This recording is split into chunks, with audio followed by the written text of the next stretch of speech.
আল্লাহ তাআলার নবী হাদিসের ভিতরে বললেন, আহাব্বুল বিলাদি ইলাল্লাহি মাসাজিদুহা ওয়া আবগাদুল বিলাদি ইলাল্লাহি আসওয়াকুহা। আল্লাহ তাআলার নিকট সবচেয়ে প্রিয় জায়গা মসজিদ, আর সবচেয়ে নিকৃষ্ট জায়গা হলো বাজার। যেই বাজারে এখন বসার সিরিয়াল পাওয়া যায় না, কিন্তু মসজিদে আসো দেখো একামাতের জন্য মুসল্লি পাওয়া যায় না। হে মুসলমান ভাই, আল্লাহ তাআলার নবী বলেছেন আল্লাহ তাআলার নিকট সবচেয়ে নিকৃষ্ট জায়গা হলো বাজার।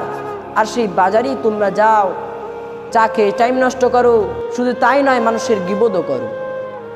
এসব ছেড়ে দিয়ে মসজিদে আসো, 5 ওয়াক্ত নামাজ পড়ো, জামাতের সহিত তাকবীরের সহিত পড়ো।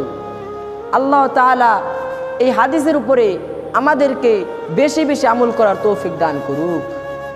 আমিন। ওয়া আখিরু দাওয়ানা আলহামদুলিল্লাহি রাব্বিল আলামিন।